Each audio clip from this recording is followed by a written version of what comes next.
Всем привет! Меня зовут Ольга. Мы наносим декоративные штукатурки, линейки Guru Decor Light или Guru Decor Letto, или также у нас бывают и производители, бренды достаточно известные, которые мы представляем в Республике Удмуртия. Больше мы ничем не торгуем. То есть у нас только эксклюзив, либо эксклюзив вообще на всю страну, либо эксклюзив на Удмуртию. Ну, мы сегодня говорим про линейку Guru Decor Letto, и наносить мы будем замшу. Мы замшу не наносили на нашем канале, то есть не показывали именно вот эту нашу марку, вообще никогда не показывали.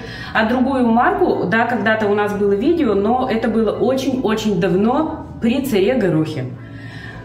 Как окрашивать поверхность, показывать не будем. Это уже, наверное, надоело и скучно даже мне. Одно и то же повторять. Красим валиком с мелким ворсом 6-8 миллиметров. Труднодоступные места кистью, углы, верха, низа. Ну, вот мы покрасили, мы 150 раз это уже делали. Под замшу мы предлагаем такой вот праймер. Это праймер Guru Decor Letto. По цене он как краска. То есть он недорогой, он вполне доступный. И наносить мы будем замшу. А называется она у нас Камоскина. Вот так вот. Камоша опака. Матовая поверхность. То есть в чем преимущество замши? От себя могу сказать, мне нравится много разных покрытий. Замша, чем она привлекательна? Это абсолютно матовая, бархатистая поверхность. То есть вот, например, для спальной комнаты это вообще идеальный вариант. То есть она дает такой уют и тепло. Блеск для меня дает роскошь, ну то есть зрительное ощущение роскоши, богатства, блестящие, да, перламутровые шелка, например, бывают. Или пески, эффект песчаных вихрей перламутровый. А замша это прям максимальный комфорт и покой.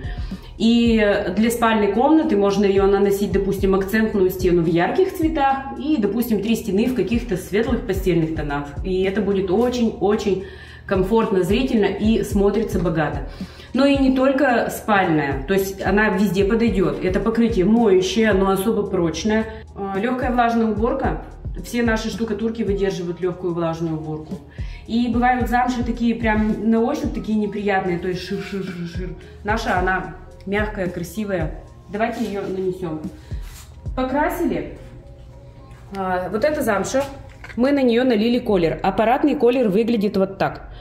Чтобы получить какой-то желаемый цвет, оборудование нам наливает 3-4 в среднем разных колеров. И мы вот это перемешиваем. Кстати, ручным способом, ручными колерами, вот такими, которые тюбики-то есть по 30 рублей. Ну или 40, они там сколько сейчас стоят. Тоже можно. То есть любым колером колируется. Вы можете ее приобрести белую и дома заколеровать в цвет, какой вы желаете. У нас такой будет темный цвет. Опять же, это все для вас, для того, чтобы вам было видно. Нанесение и эффект.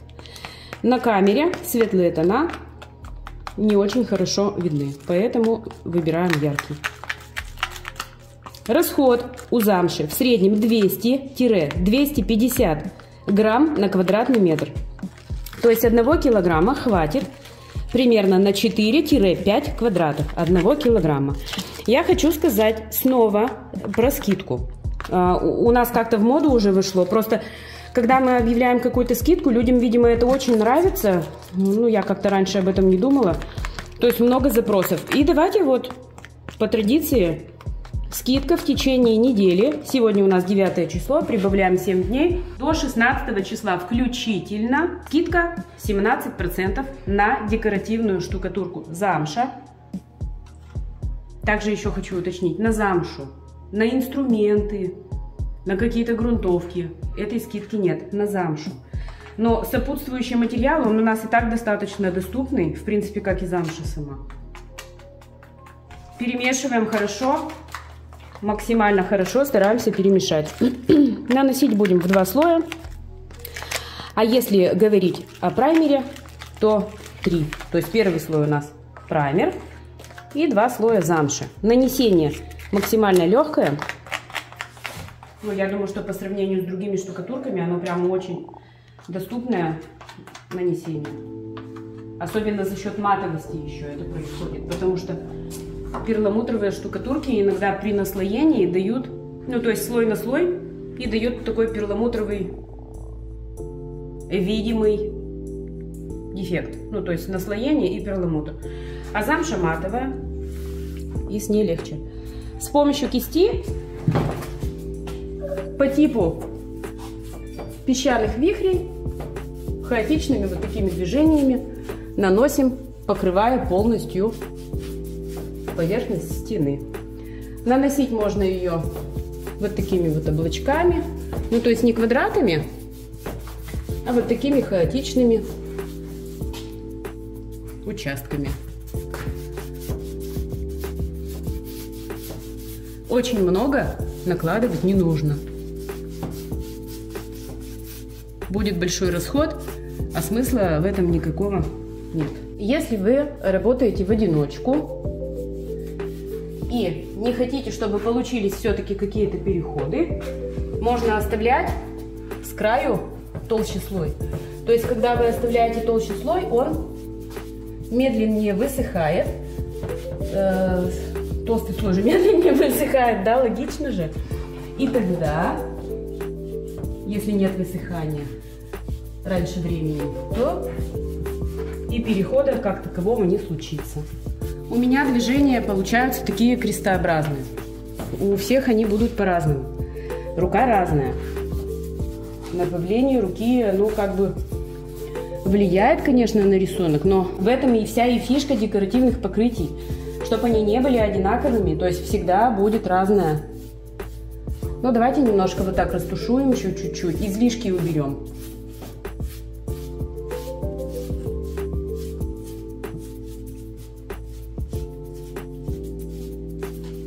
И продолжим.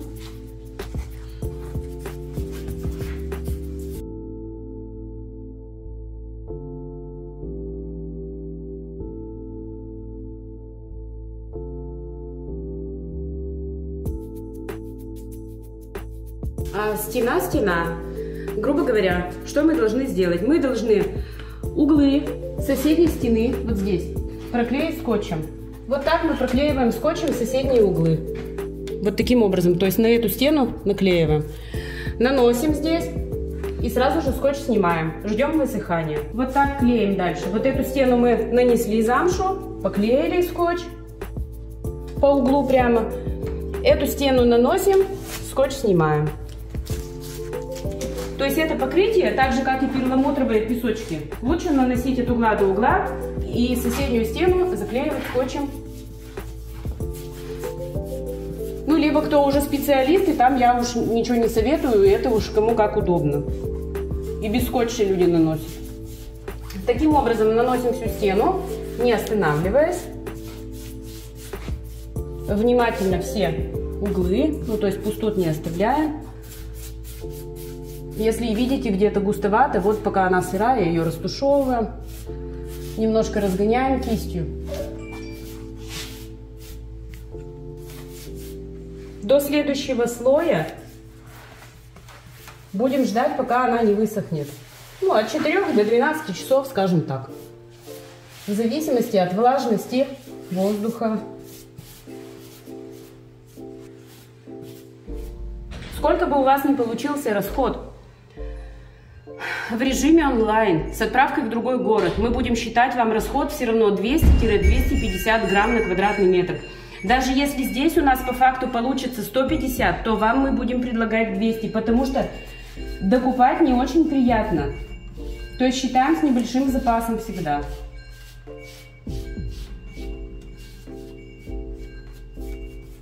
Все, закончили? Ждем высыхания и вернемся.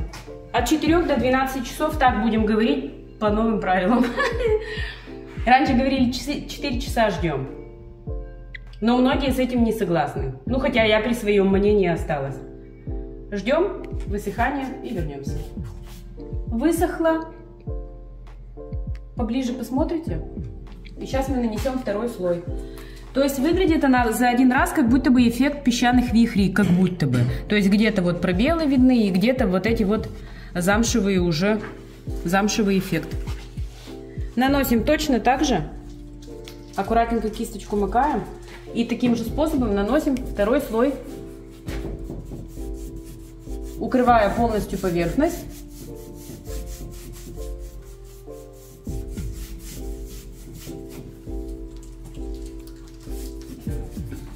Здесь уже проплешинки нам не нужны, их лучше не оставлять. Если за первый раз можно было не обратить местами внимания, то здесь уже не нужно оставлять.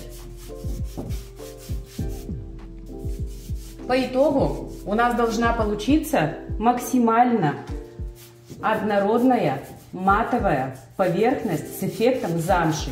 Именно так она выглядит на стенах, как будто бы ваши стены обтянуты тканью. Это очень шикарно смотрится в объеме, очень шикарно. Ну, сейчас увидите. Но также напомню про скидку. Скидка 17% ровно неделя. Начиная с сегодняшнего дня, сегодня 9 число, до 16 числа включительно.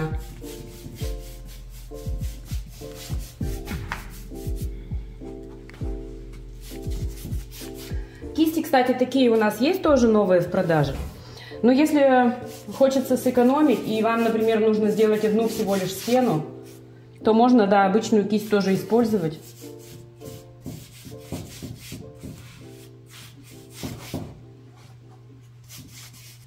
Так, я возьму еще сухую кисть и немножечко растушую.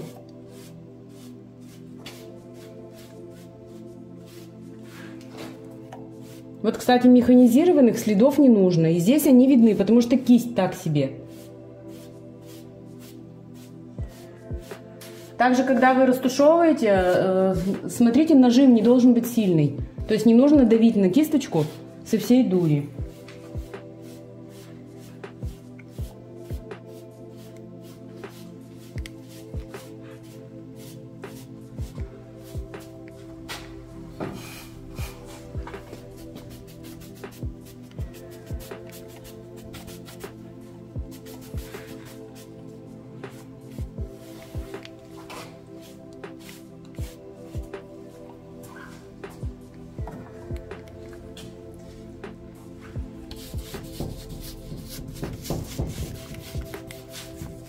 Кирпичный такой цвет получился, не то, что я бы хотела изначально. Хотелось какой-то приятный яркий коричневый, а получился кирпичный.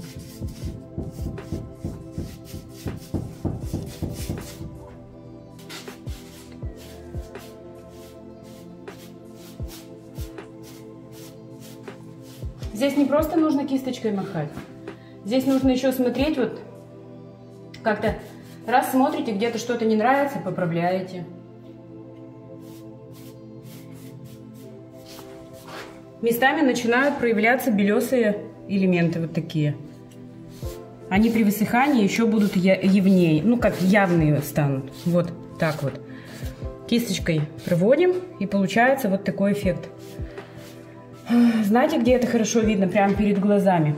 То есть, если я смотрю вверх, у меня уже засвечивается и нифига не видно. А вот перед глазами и вниз я вижу хорошо. Поэтому, ну, со стремяночки в некоторых случаях работать лучше.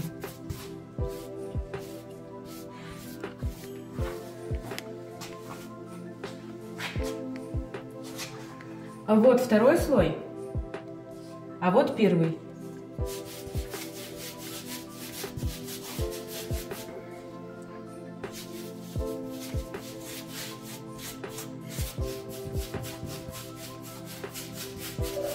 На стене наносится достаточно легко, хоть и долго, но не быстро кисточкой махать.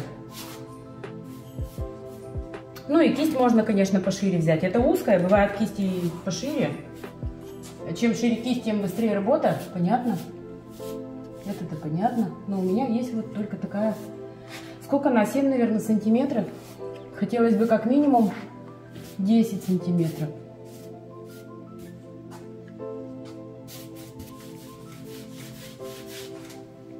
У нас осталось очень много. Мы не дорасходовали даже половину того, что мы развели. Мы развели 400 грамм, и напомню, что лист у нас метр на 1,40 м, то есть практически 1,5 квадратных метра. 200 грамм мы даже не потратили.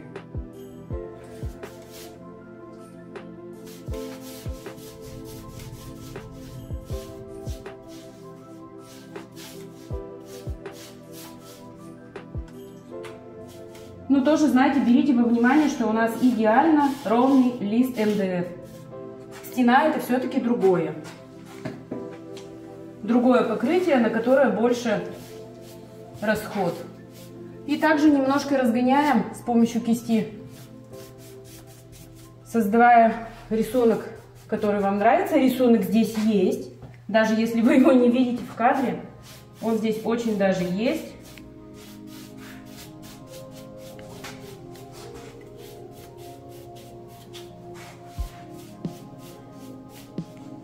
Отходим издалека, смотрим, нравится, не нравится. Снизу наклонились, посмотрели, сбоку, сверху. Сделаем еще одну попытку. Ну, такая кисточка. Не мягкая, не жесткая. И вот таким вот образом попробуем еще ее. Как бы мне хотелось, чтобы вы это видели. Физическая культура, мышцы рук работают. Тяжело, да, махать тут ей. На объеме особенно, конечно, это...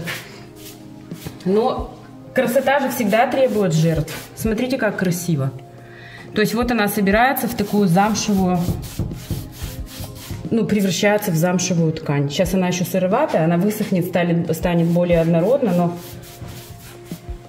Красота всегда требует жертв, то есть всегда нужно немножко какие-то усилия приложить. Не бывает так, что вы штукатурку купили, она прибежала, запрыгнула на стены и нанеслась. Так не бывает. Я, по-моему, где-то уже говорила в видео, что есть такие люди, которые эту сферу совершенно не знают, и они приходят в отдел и говорят, есть такая штукатурка, которая сама наносится.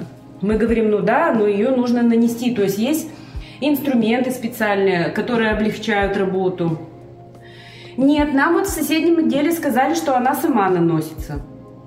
Нет, ну сама она не наносится, конечно. Ее вот так нужно нанести. Одну легче, другую труднее. Все зависит от того, что вам нравится. Мне вот замша очень нравится. Очень. И мне кажется, это идеальный вариант, особенно для спальни. Ну и для гостиной тоже. Вот гости пришли, и у вас такая замша. Это как бы очень шикарно. Ну, как-то так. Сырая еще. Но вот на ощупь можно ее услышать уже. Местами же достаточно высохло, там, где были тонкие слои. Слышите, какой звук? Мягкий-мягкий. Бывает такой шуршавый, прямо грубый, а этот вообще вот она прямо мягкая, тактильно, очень приятная на ощупь. Абсолютно матовая, очень дорого, богато смотрится, и можно ее в любых цветах. Ну, честно говорю, кроме белого. В белом она, хотя есть любители белых цветов, им, может быть, и не нужно, чтобы было видно. В белом цвете будет меньше видно вот этих вот белых переходов, то есть... Где-то чуть-чуть белесость есть. Так вот, в белом-то ее не видно. Ну, опять же, есть люди, которые хотят абсолютно матовое, абсолютно белое. И чтобы это была не краска, а декоративная штукатурка. Это замша. В белом цвете абсолютно матовая, однородная, бархатистая поверхность, декоративная штукатурка, а не краска. Либо в любом другом цвете и оставляют вот такую вот замшевую поверхность. Ну вот, и все, в общем-то. Все, что мы хотели сегодня показать, ставьте лайк, подписывайтесь на наш канал, если вы еще, понятное дело, не подписаны. Обязательно комментарии пишем. Комментарии, активность. Где активность? Ну вот, как-то так. Репосты тоже нам не помешают. Всем пока, спасибо, что досмотрели до конца.